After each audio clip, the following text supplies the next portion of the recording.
أعوذ بالله من الشيطان الرجيم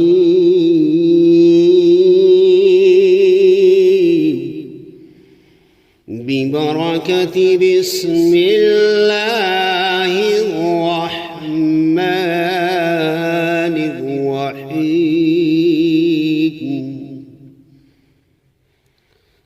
قل هو الله أحد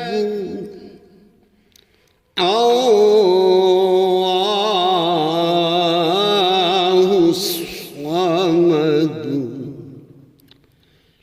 لم يلد ولم يولد ولم يكن له كفوا أحد آمنت بالله صدق الله العظيم.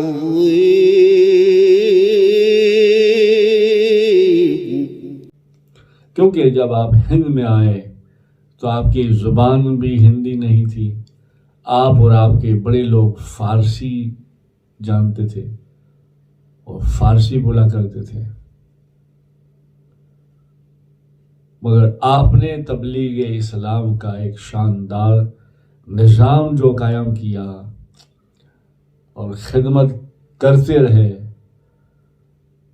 اور آپ کے باطینی، ظاہری اور اخلاق پاک سے جو اسلام کی صداقت لوگوں کے دلوں میں اتاری، گھر کر گئی، اور لوگ جوک در جوک آنے لگے، اور آپ کی نظر کیمیا سے بہت لوگ متاثر ہوئے، اور آپ کی نگاہ کرم سے اس زمانے میں لوگوں کو عارف کامل کی سند بھی ملی، عالم بعمل والے بھی ہوئے، یہاں تک کہ صاحب ولایت بھی لوگ بن گئے. سبحان اللہ. درشی پڑھے اللہم صلی علی سیدنا محمد نور الانوار وسر الاسرار وسید الابرار صلی اللہ علیہ یا رسول اللہ صلی اللہ تعالی علیہ وسلم.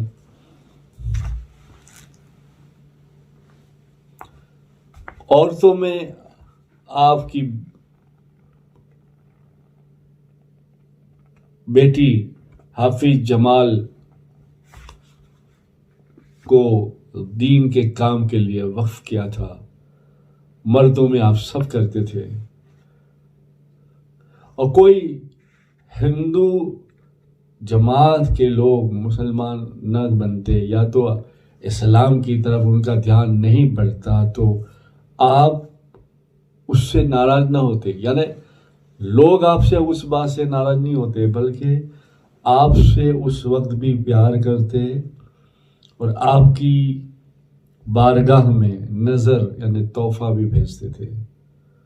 اور آپ فرماتے تھے جس کو خدا ہدایت دے وہ کلمہ پڑھے، نہ دے تو کوئی زبردستی نہیں ہے، انسان ہم ہے، انسانیت ہونی چاہیے، انسانیت سیکھنی چاہیے. سبحان اللہ.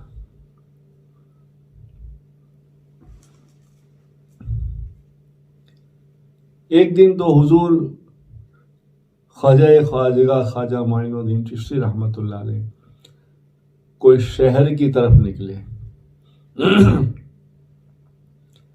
وہاں آگ پرستوں کا ایک گروہ یعنی آگ پوجنے والا ایک گروہ تھا. وہ بہت بڑا گروہ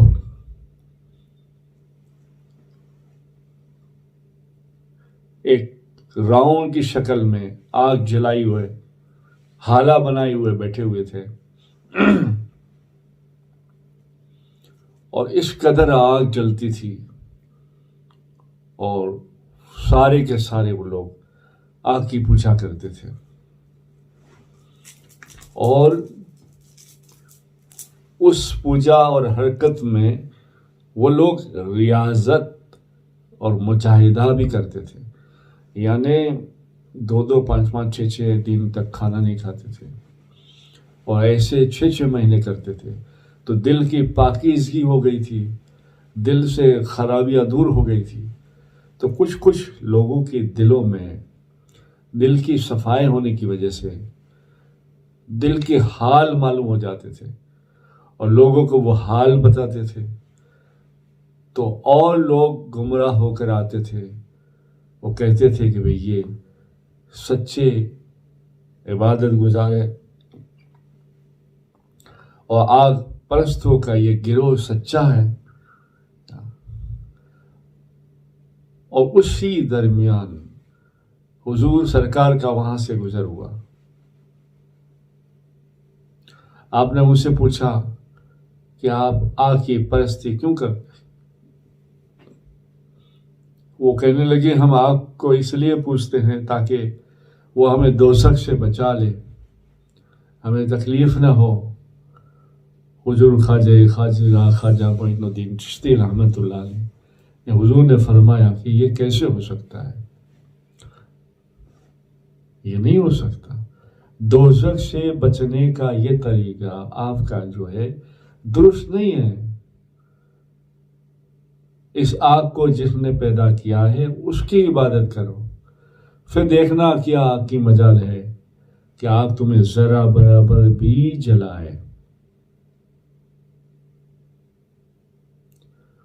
اور آپ یہ سمجھتے ہو کہ ہم آگ کی پوجا کرتے ہیں تو وہ جلائے گی نہیں، لو آگ میں ہاتھ ڈالو آپ کا، دیکھو وہ تو جلائے گی۔ تو وہ سب کہنے لگے ہاں آگ کا تو کام ہے جلانا، ہمارا ہاتھ تو جل جائے گا۔ تو آپ نے فرمایا ہمارا ہاتھ کیا، ہماری جوتی بھی نہیں جل سکتی، آگ کی مجال نہیں ہے کہ ہماری جوتی کو بھی جلا دے۔ تو وہ جو بڑے بڑے لوگ تھے وہ کہنے لگے اچھا تو آپ دکھائیے۔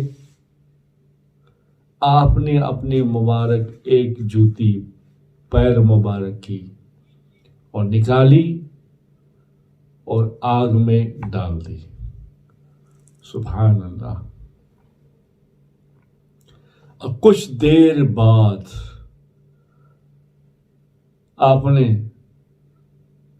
جوتی کو باہر کیا، جوتی نکالی آگ سے، جوتی میں داغ تک نہیں لگا تھا۔ سبحان اللہ۔ اور یہ کرامت دیکھ کر سب کے سب آتش پرست لوگ اسلام میں داخل ہو گئے۔ سبحان اللہ۔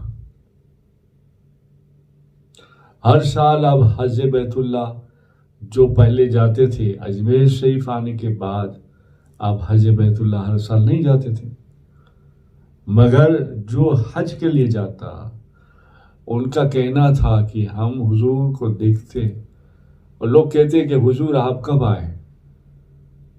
ہم تو آپ کی اجازت لے کر آئے اور ہمارے پہلے پہنچ گئے۔ سبحان اللہ۔ تو حضور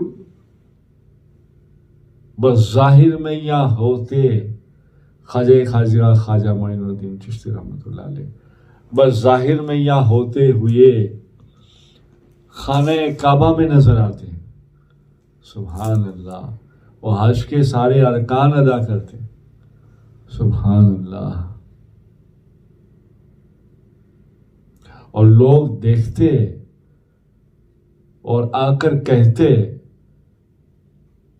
اور آپس میں خدمت گزار بڑے بڑے حضور خواجہ قطب الدین بختیار کاکی، صوفی حمید الدین ناگوری، حضرت فخر الدین گدریجی، آپ کے بیٹے حضرت خواجہ فخر الدین کہتے کہ حضور بابا تو یہاں ہے۔